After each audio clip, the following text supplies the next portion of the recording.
Liberdade acima de tudo, pessoal. A nossa liberdade vale mais que a nossa própria vida.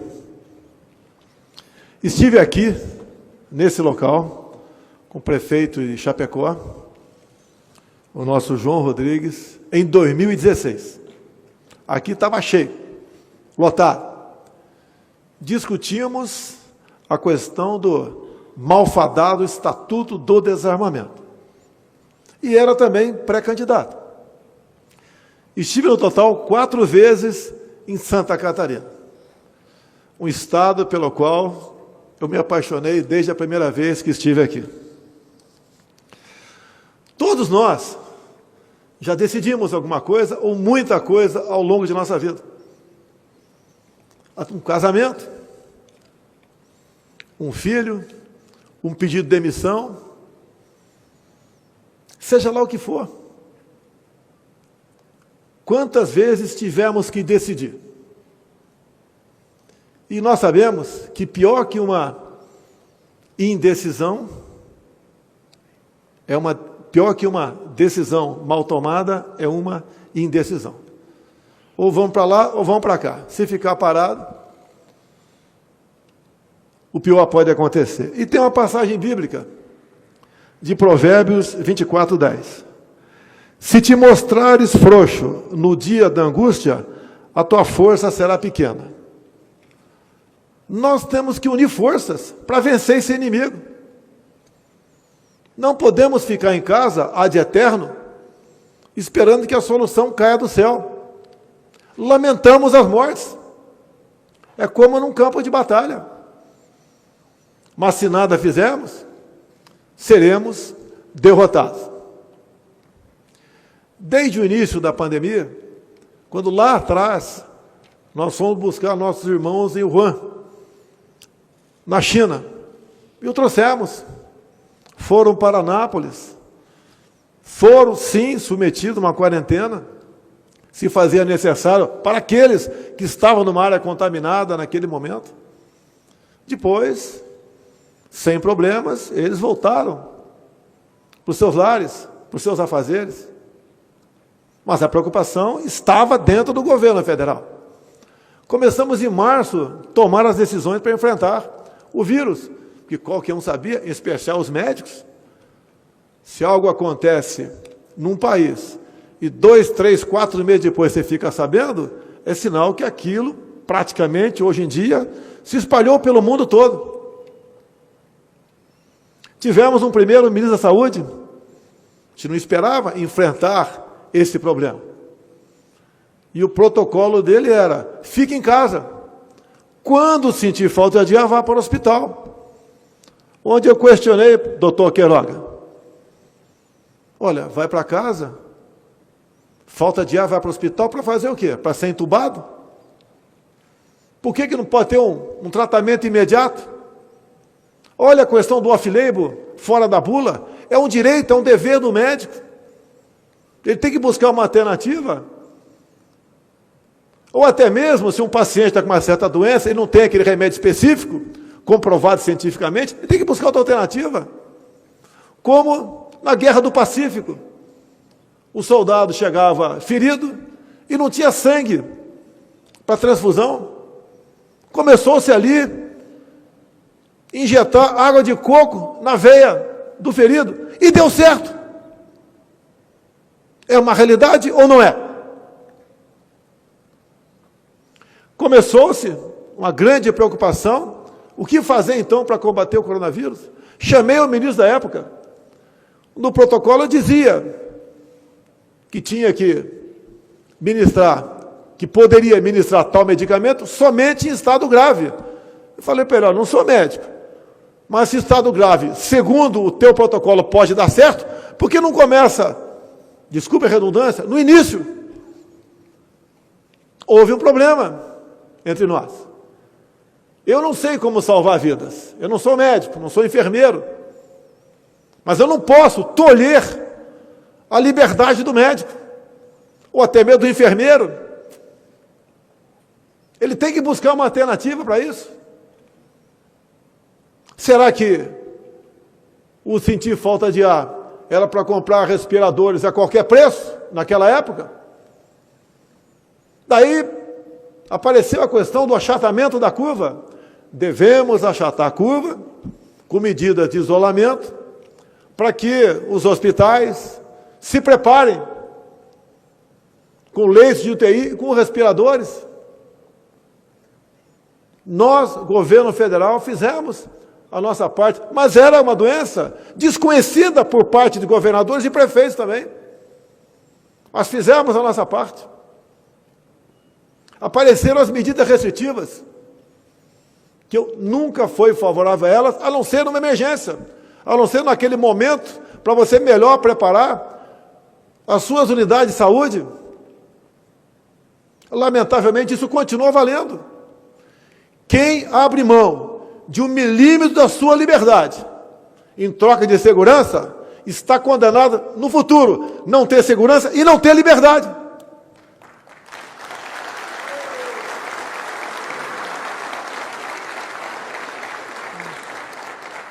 Lamentamos todas as mortes. Eu fui acometido de Covid. Procurei não me apavorar. Tomei um medicamento, todo mundo sabe qual foi.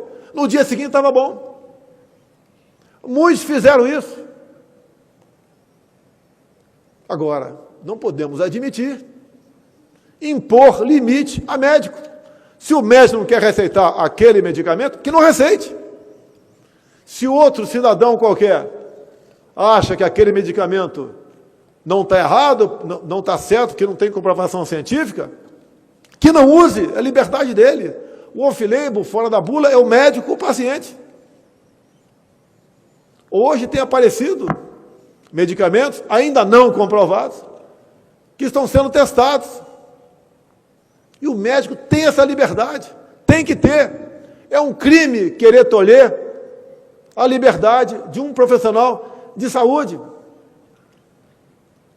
Desde o começo, nós falamos em Brasília, temos 2 problemas pela frente, o vírus e o desemprego. E as medidas, ora anunciadas, depois que o Supremo Tribunal Federal decidiu que cada estado, cada município possa tomar as medidas restritivas que assim bem entender, que essas medidas não podem ter um efeito colateral mais danoso que o próprio vírus. Eu acho que eu sou o único líder mundial que apanha isoladamente. O mais fácil é ficar do lado da massa, da grande maioria. Se evita problemas, não é acusado de genocida, não sofre ataques por parte de gente que pensa diferente de mim. O nosso inimigo é o vírus, não é o presidente, a governadora ou o prefeito. E dá para sairmos dessa. Por que minha vinda aqui a Chapecó? Conheço o João há algum tempo, parlamentar comigo. Sofremos juntos injustiças dentro da Câmara e fora da Câmara também. Forjou nossa amizade. E fiquei sabendo que ele queria a Brasília. Falei, não, eu tenho que dar exemplo. Eu vou a Chapecó.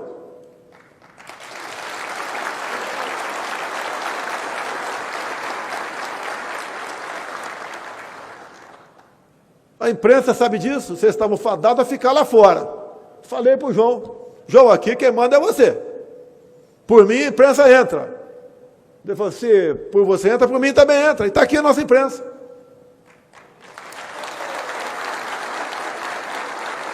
A nossa briga não é com a imprensa brasileira.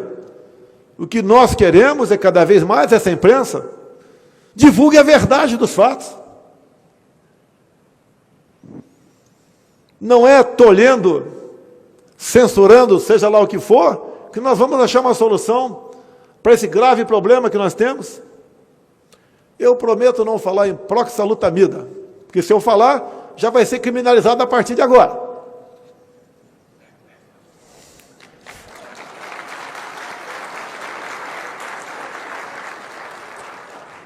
Eu acredito na ciência, Mas ciência, por vezes, demora.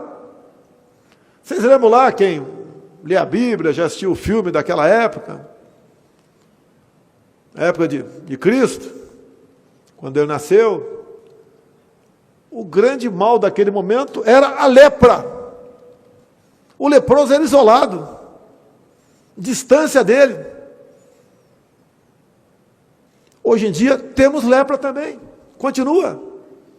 Mas o mundo não acabou naquele momento.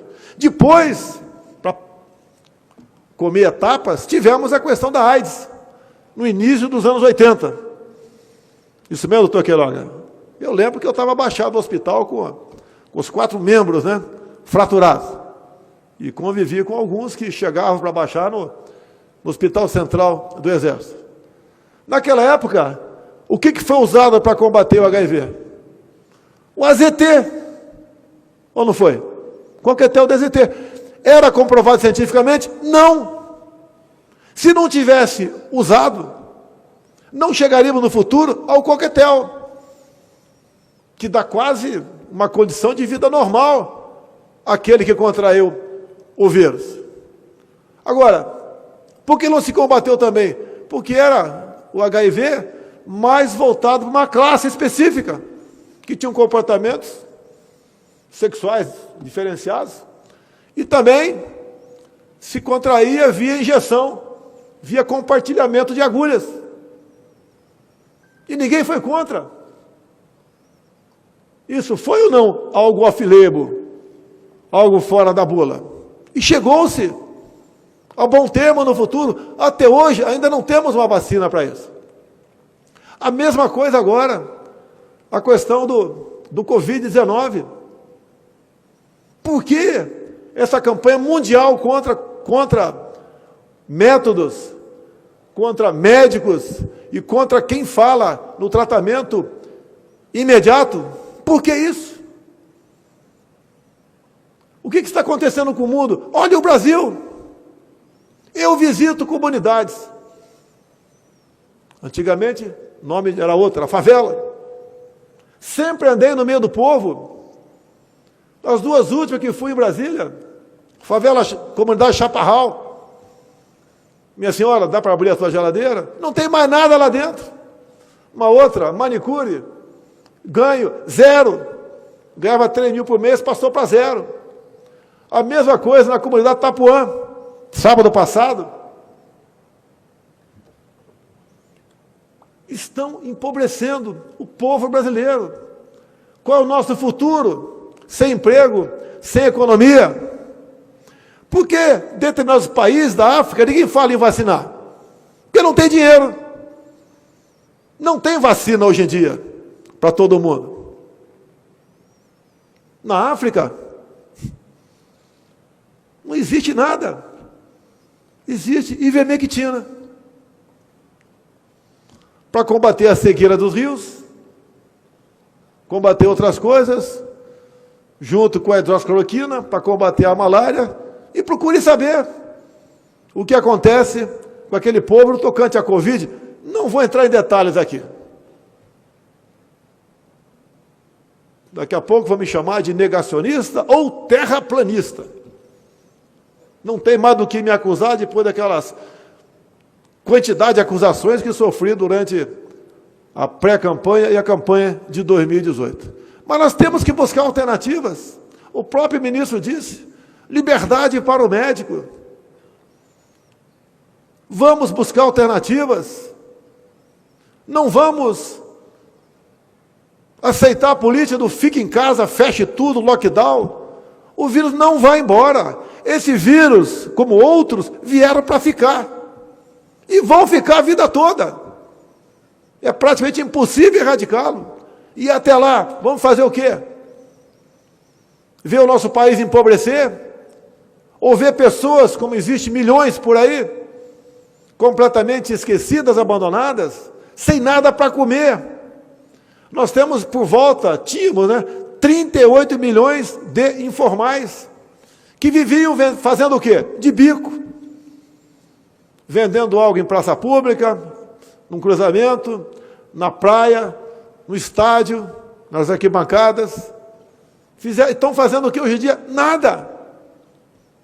Vivendo de favores do Estado. Eu não fico feliz em conceder auxílios. Gostaria que não fosse necessário isso. Mas é para evitar o mal maior. Eu tenho dito publicamente. Eu temo por problemas sociais gravíssimos no Brasil. Converso com as nossas Forças Armadas. Se eclodir isso pelo Brasil, o que nós vamos fazer? Temos efetivo para conter a quantidade de problemas que podemos ter pela frente? E outra, é uma explosão por maldade ou por necessidade? O que nós devemos fazer para evitar isso daí? Como nos preparar? Não é a hora de ver biografia. Estou me lixando para 22. Vai ter uma pancada de candidato aí. Seria muito mais fácil a gente ficar quieto, se acomodar, não tocar nesse assunto, ou atender, como alguns querem, que da minha parte, que eu posso fazer, um lockdown nacional. Não vai ter lockdown nacional.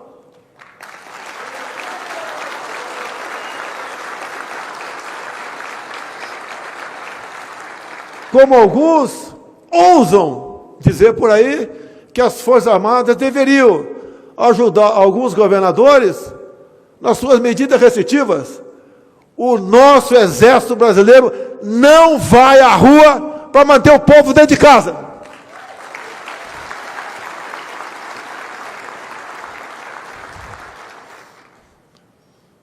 A liberdade não tem preço. Devemos fazer tudo o possível para buscar soluções. Temos agora um ministro médico, tínhamos outro militar, que fez também, reconhecido pelo próprio doutor Queiroga, um excelente trabalho no Ministério da Saúde. Foco de corrupção desenfreada. Um alcance do Brasil, que mais matava no Brasil, era a corrupção. Estamos há 2 anos e 3 meses sem corrupção. É obrigação nossa.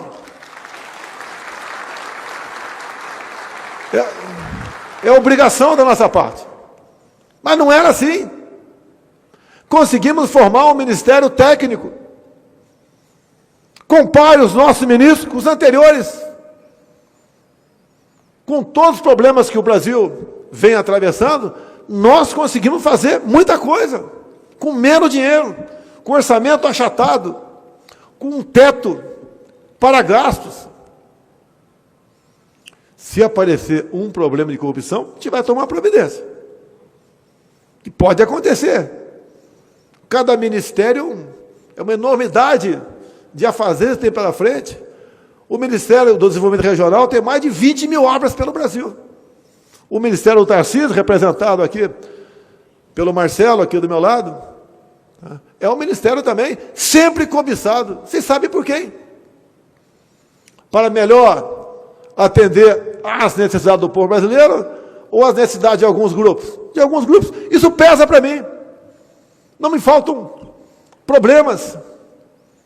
Eu não tirei dinheiro da imprensa por maldade. Eram quase 3 bilhões por ano de estatais e de orçamento nosso. E o dinheiro eu achava que tem que ser usado para outra coisa. Se as estatais davam prejuízo de dezenas de bilhões de reais, hoje dão lucro de dezenas de bilhões de reais. Onde iam essa diferença no passado? Para onde ia? Não é fácil mudar isso aí. O que ia estar com a gente? Eu sou o Nero, o incêndio, que tocou fogo na Amazônia, no Pantanal sul-mato-grossense. É acusação o tempo todo. Não tem problema. Sabia que não ia ser fácil. Pegamos o extra da pandemia, que é lamentável porque vem mortes atrás disso. Mas continuamos fazendo o que é possível. Não temos medo de decidir. Até mesmo quando ter que trocar algum ministro.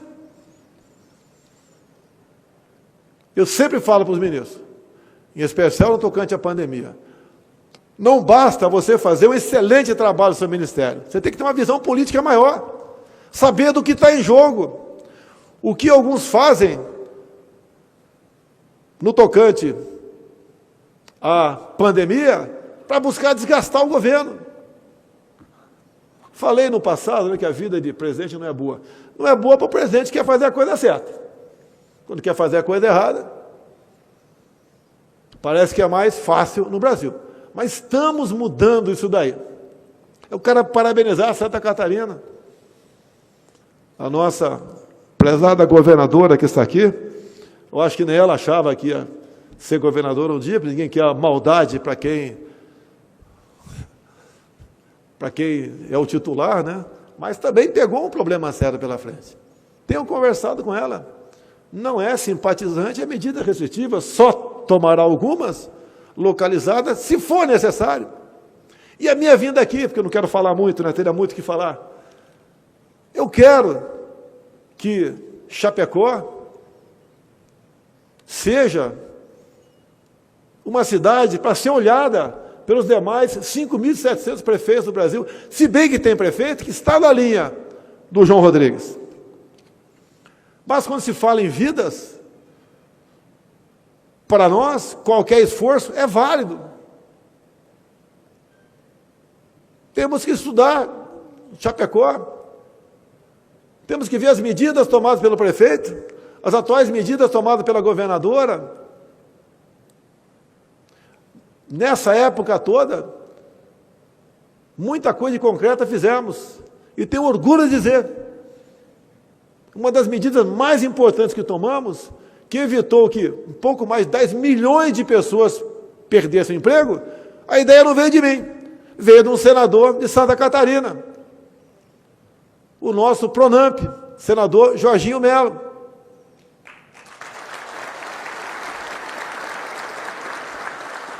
Que sempre teve boas ideias para nos trazer. Assim como agradeço a bancada aqui, de deputados federais de Santa Catarina. Há pouco estivemos discutindo recursos, e foram alocados recursos no orçamento, para as BR de vocês aqui, que têm problemas de décadas. Como fui lembrado aqui pelo nosso ministro das Relações Exteriores, o França, que ontem, na conversa com o Putin, onde tratamos de vários assuntos, um dos tratados foi que eu pedi para ele o credenciamento de frigoríficos, para que nós possamos exportar para a Rússia, como no passado.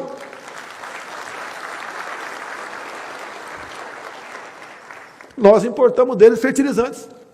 Não é uma condição para importarmos mais fertilizantes. Se nós produzimos mais, exportamos mais, também vamos importar mais fertilizantes. E assim nós vamos fazendo a nossa política. Eu peço a Deus que ilumine cada um dos que estão aqui, quem está nos assistindo, para que juntos possamos buscar as melhores alternativas para melhor atender nosso povo, para minorar a dor daqueles que perderam um ente querido. O problema está aí. Soluções, algumas aparecem, como a de Chapecó. Outras virão. Como disse desde o começo, temos que ter coragem para decidir. Se ficar parado, esperando solução, o problema, além desse, do vírus, teremos o outro, do desemprego, que leva à depressão, leva à falta de esperança, leva a que outras doenças sejam agravadas. Parece que no Brasil só tem Covid. Acabaram as outras mortes, os outros sofrimentos. Não. Nós acreditamos no povo brasileiro. 90% da população, um pouco mais, acredita em Deus. E acreditando em Deus, eu espero que daqui a pouco, como está previsto, o Supremo Tribunal Federal julgar a liminar do ministro Cássio Nunes, ou que a liminar seja mantida, ou que alguém peça vistas, para que nós possamos discutir um pouco mais a abertura ou não de templos religiosos. Qual o último local que alguém procura antes de praticar um suicídio, que aumentou em muito no Brasil? São as igrejas. Quem não é cristão, que não vá, mas não queira tirar o direito, a liberdade de quem quer procurar um pastor ou um padre.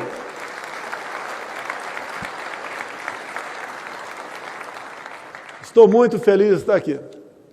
Agradeço a Deus pela minha segunda vida e pela missão de conduzir os destinos do nosso querido Brasil. Imaginem os senhores se aqui nesse local tivesse o Haddad do PT. Como estaria o Brasil? Olhe outros países onde a esquerda fala mais alto. País aqui da América do Sul, como um vizinho aqui mais ao sul dos senhores, como está a população lá? Cidade onde mais fechou no Brasil, onde mais morre gente por 1 milhão de habitantes. Somos seres com capacidade de pensar, coragem para decidir e dizer lá na frente, eu fiz o melhor de mim. Não pensei em consequências para si próprio ou na minha biografia. Poucos de nós, governadora, prefeito, ministros, outros prefeitos presentes, temos o privilégio de poder decidir.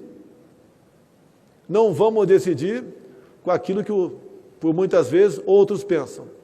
Vamos decidir por que nós pensamos, levando-se em conta pessoas sérias que estão do nosso lado, porque assim nós podemos passar essa onda. Creio em Deus que brevemente estaremos livres disso tudo. Obrigado, Chapecó, Santa Catarina e o meu Brasil.